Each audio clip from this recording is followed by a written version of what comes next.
Hello दोस्तों, आज हम कक्षा 10 में चैप्टर त्रिकोणमिति चैप्टर 8 प्रश्नावली 8.1 का प्रश्न जो है आज हम 11 पढ़ेंगे। और प्रश्न क्या कहता है, देखिए कि बताइए कि निम्नलिखित कथन सत्य है या असत्य, कारण सहित अपने उत्तर की पुष्टि कीजिए। पहला प्रश्न क्या बोलता है कि tan a का मान सदैव 1 से कम होता है। तो देखिए ये असत्य है। क्यों असत्य है देख लीजिए, क्योंकि कह रहा है सदैव, मतलब कह रहा है कि हमेशा 1 से कम होता है। तो नहीं, अगर मान के चलिए कि tan a का मान tan a है, ये मान लीजिए a है ना, ये b मान लीजिए, ये c मान लीजिए। और मान के चलिए कोई अगर हम बड़ा अंक लेते हैं तो बड़ा अंक आएगा, ठीक है ना। जैसे मान के चलिए कर्ण, अगर मान के चलिए कि यहाँ पर हम मान लेते हैं कि यह 5 है, ठीक है, और ये मान के चलिए 3 है और ये 4 है। तो हम क्या कह रहा है कि tan a का मान सदैव 1 से कम होता है। तो सदैव जो होगा 1 से कम होता है, ये कोई जरूरी नहीं है, ठीक है ना। अगर हम मान के चलिए कि बड़ा मान लेंगे तो बड़ा आंसर आएगा, ठीक है ना।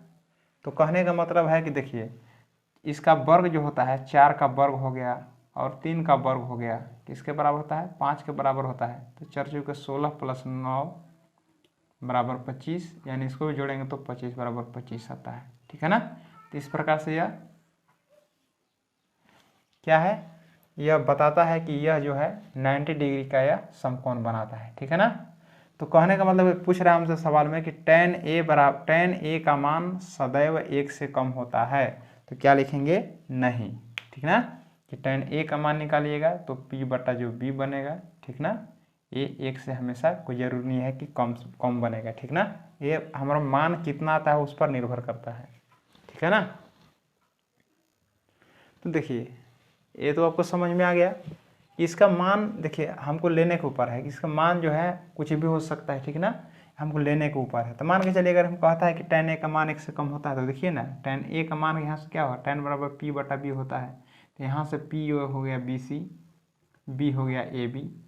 अगर इसका मान ज्ञात करेंगे तो क्या, bc का मान 4 बटा में 3, अगर हम क्या इसको अगर हम भाग भी देंगे तब पर भी 1 से कम नहीं हो रहा है। तो आंसर आपका सदैव क्या हो गया, ये असत्य ही होगा, ठीक है ना। तो आप इसका कोई भी मान ले सकते हैं, ठीक ना, कोई ज़रूरी नहीं है 1 से मान कम ही होगा। तो चलिए दूसरा प्रश्न चलते हैं। दूसरा प्रश्न कहता है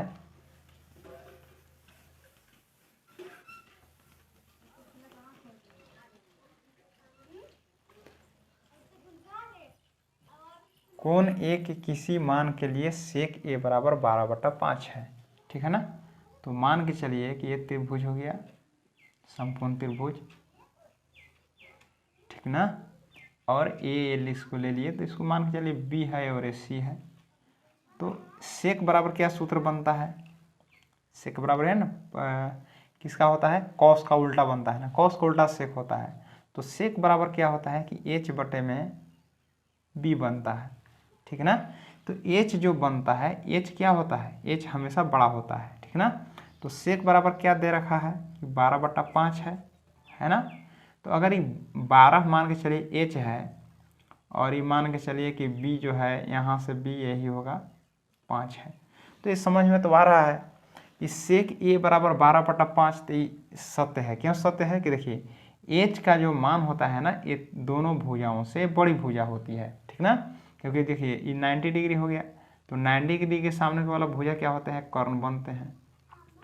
तो इस सेक बराबर जो दिया है, तो सेक बराबर क्या होता है, कर्ण बटा आधार होते हैं, यानी h बटा b होते हैं।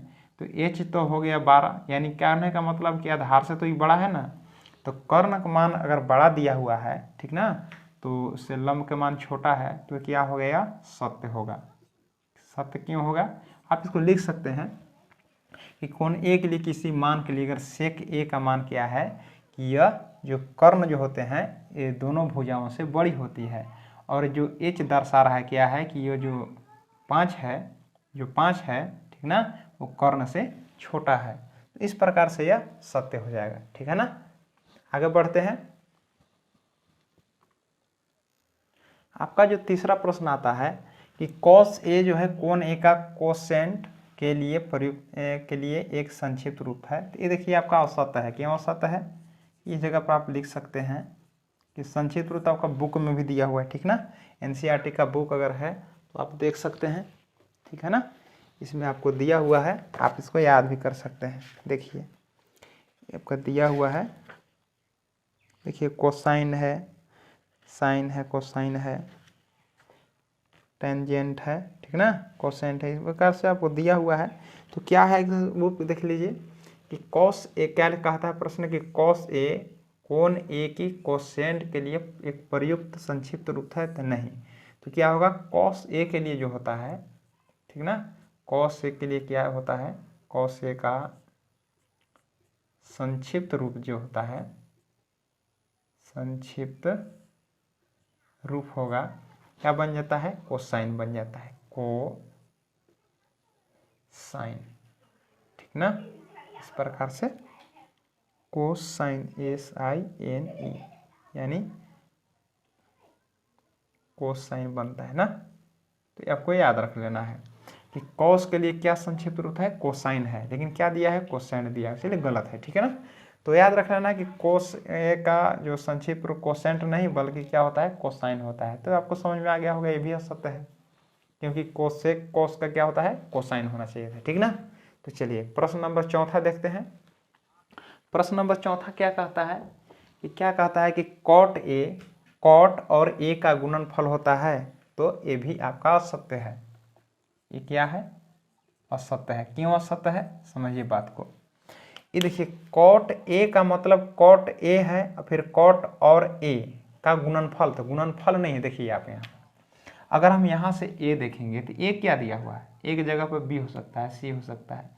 एक आपको एक दर्शाता है, एंगल दर्शाता है, कोण दर्शाता है कि जिस कोण से हमको देखना है उस कोण का दर्शाता है, ठीक है ना। इसका मतलब ये नहीं है कि ए का गुणनफल है। अगर हम कॉट को अलग लिख दिए तो इसका कोई मतलब, दोनों का कोई मीनिंग नहीं होगा, है ना, एक का कोई मीनिंग नहीं होगा, ठीक है ना। यहाँ से थीटा भी हो सकता है, ए भी हो सकता है, ठीक है ना।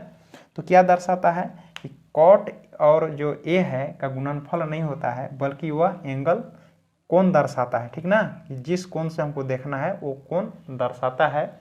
यानी यह एक कोण, जिस कोण से हमको देखना है ना वह कोण दर्शाता है। देखिए आपको बुक में क्या दिया हुआ है, देखिए इस प्रकार से देखिए क्या रखता है कि लिखा हुआ है कि ध्यान दीजिए कि प्रतीक साइन ए का प्रयोग कोण ए के साइन के संक्षिप्त रूप में किया गया है। यहाँ साइन ए और ए का गुणनफल नहीं है। ए से अलग रहकर साइन का कोई अर्थ नहीं होता। उसी प्रकार से है कि कॉट जो है ए से अलग रहकर इसका कोई अर्थ नहीं होता है। इस प्रकार से क्या होगा, यह असत्य होगा, ठीक है ना। एक मात्र क्या है कि यह क्या है कि एंगल दर्शाता है, आधार कोण दर्शाता है कि जिस कोण से हमें देखना है, ठीक ना, वह एक आधार कोण दर्शाता है, ठीक है ना। तो इसका मतलब आपको देखिए इसमें पढ़िएगा तो और आसानी से पता चलेगा कि ये से अलग रहकर साइन का कोई अर्थ नहीं होता। उसी प्रकार से कॉट ए का कोई गुणनफल नहीं होता है, इसका कोई अर्थ भी नहीं दर्शाता है। तो चलिए बात समझ में आ गया होगा। अब देखते हैं कि किसी भी कोण थीटा के लिए साइन थीटा 4/3 है। तो आप देखिए इस प्रश्न को हल करके कि जिस प्रकार से मान के चलिए ये आपका समकोण त्रिभुज हो गया, ठीक है ना, समकोण त्रिभुज हो गया, ये 90 डिग्री हो गया, और मान के चलिए ये थीटा है, ये थीटा दर्शा रहा है, थीटा कोई कोण है, ठीक ना। थीटा जब कोई कोण के बारे में दर्शा रहा है कि कोई कोण है, थीटा है, ठीक ना, कुछ भी हो सकता है थीटा का मान। तो क्या कहता है कि थीटा बराबर 4/, यानी साइन का सूत्र क्या होता है, साइन बराबर होता है P/H। यानी यहाँ से इस कोण से देखिएगा तो P क्या बनेगा, ए वाला बनेगा, 4 हो जाएगा, और बटा में क्या बनेगा, P/H, हाँ, और H क्या बन जाएंगे, 3 बन जाएंगे। यानी कहने का मतलब है कि साइन थीटा बराबर 4/3 दिया हुआ है, इसको हम इस प्रकार से बोल सकते हैं कि लंब और बटा कर्ण बोल सकते हैं, या P/H बोल सकते हैं, इस प्रकार से। तो P कितना हो जाएगा, यहाँ से देखिएगा तो P 4 हो गया और H क्या हो गया, 3 हो गया। तो आप देख करके बताइए कि क्या सही है, बिल्कुल गलत है। क्यों गलत है, क्योंकि कर्ण जो होते हैं ये दोनों भुजा से, यानी लंब और आधार से, दोनों से क्या होते हैं, बड़े भुजा होते हैं। लेकिन देखिए यहाँ ये जो लंब दिया हुआ है, लंब से क्या है छोटा है, तो हो ही नहीं सकता है ना। ये दोनों भुजा से कर्ण हमेशा बड़ा होता है, और क्या हुआ कि इसी का कर्ण छोटा है, यानी कर्ण जो है छोटा दर्शा रहा है, ठीक है ना, इसीलिए क्या है असत्य है, ये हो ही नहीं सकता है। तो इस प्रकार से आपको समझ में आ गया होगा। ये प्रश्न आपका वैकल्पिक था, ठीक है ना, ऐसे ही आपको आता है 1 नंबर का। तो पहला वाला असत्य है, ठीक है ना, और दूसरा वाला केवल सत्य है, ये भी असत्य हो गया, और ये भी असत्य है, ठीक है, और ये भी असत्य है। तो आपको देखिए ले देकर क्या हुआ कि क्वेश्चन नंबर जो 2 है वो सत्य है, ठीक है ना। तो आपको फिर से एक बार देख लीजिएगा, ठीक है। तो आशा करते हैं कि आपको ये भी समझ में आया होगा। फिर से अगले चैप्टर में हम मिलेंगे। धन्यवाद।